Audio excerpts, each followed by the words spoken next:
trouble settled with the Beatles? I mean, apparently they are, and you're all buddies again, right? Yeah, that's true. Yeah. I mean, it was a long time coming. Yeah. It was 20 years coming. Yeah. And boys, incredible, some lawyers somewhere made some money on that one. That was a fun case for them. Yeah, it just took so long, you know, you'd think you had it fixed, and then someone would sort of say, well, I want this, I want an extra million or something. Yeah. Oops, 5 more months of negotiations about that point. But yeah, it suddenly all came to an end just recently, you know, just before we went on tour. Did you all call each other up and say, no, we didn't. It's boring, isn't it? We should have done. We should have done. We're not like that. It's funny, you know, it's like, you know, talk about working at MTV, it's all glamorous and stuff. When you actually do it, it's not quite as glamorous as you think it is. Not quite. And, yeah, we should have broken champagne and had parties and stuff. We didn't. Nobody rang anyone. It's like, next time I saw him, I said, hey, that's good, isn't it? You know, we're out of it, that's great. But it's much more kind of casual. Do you see each other, I mean, are you like a Traveling Wilburys fan? Do you follow George's career or like Ringo's? Yeah, I'm interested in seeing what they're doing. You know, I was pleased that Ringo's tour went down well last year. I was pleased for him, you know. I'm pleased that he's drying out and straightening up, because he admits he was kind of making a bit of a mess of his life, you know, and a good guy like him, it's sad to see him goofing it. But I mean, you know, we all know about sort of these angers that we can suppress in life, you know, and it comes out in those kind of forms. So he's great. He's in great form. Seems really good to me. Just saw him the other night, actually. And George is out the country a lot. I haven't seen him for a while. But I keep up with what he does, you know. I wish him well, you know. We're pretty good friends, really. I think we all wish each other well. There were times in there when it was all so fraught that we didn't wish each other well at all. But that's calmed down, you know. We don't have really anything to fight about anymore. You've known each other so long, my God. I know. Well, that was always the sadness of it, you know. How about that? 20 years, you're arguing with your best mates for 20 years. I mean, that goes for you, that stuff.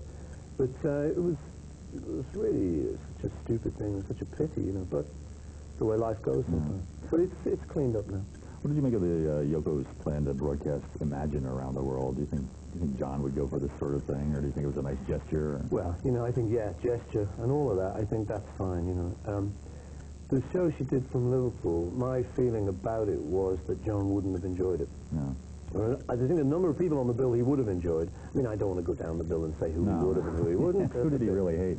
But, but I think there were 1 or 2 on that bill that he might have not, he might have thrown up over. You know, because it was not John. It was not in any way John. It was nothing to do with what he was to do with.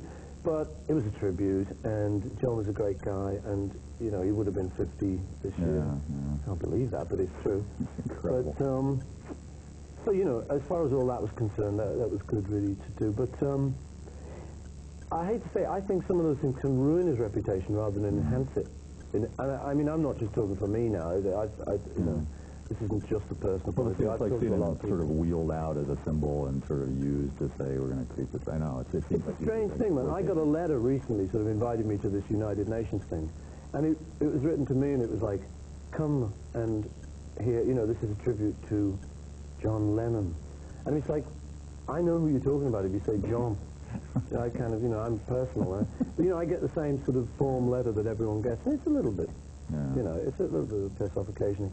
But I'd say, you know, as far as the tribute's concerned, and as far as love for John's concerned, that's why I did it on the tour each night. I figured, well, if I'm going to do a tribute, it might as well be my tribute. I don't need to go on other people's tribute shows. I might as well just do it right to the audience, so there's no problem then, you know.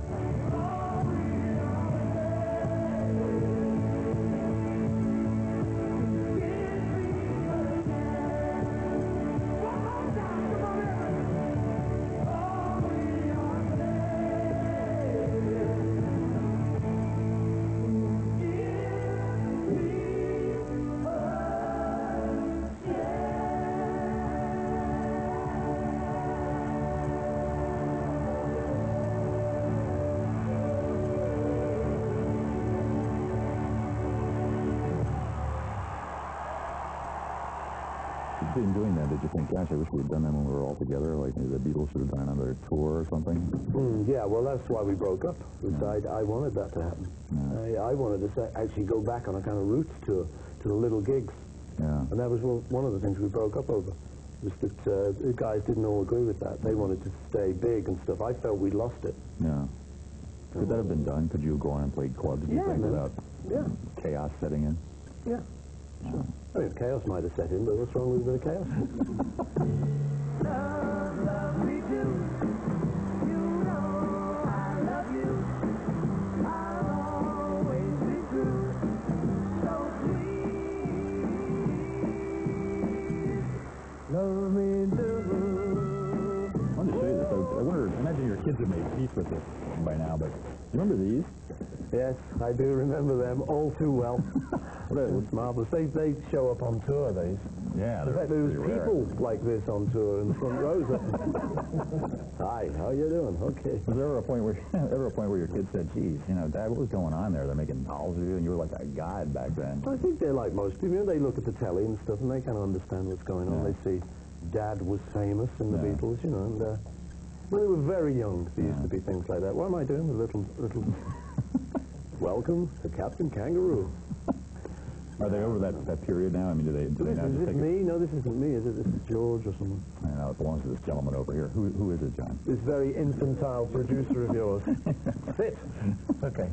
Are your kids very matter-of-fact about it now? Is it just Yeah, well, they know now. Oh, It's just say they watch telly. They're like anyone else. You know, they know what's going on. But when they were very little, I remember them. We were in Scotland on holiday once, and they were coming by on a pony. They were really little.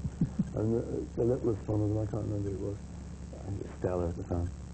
She said, "You're Paul McCartney."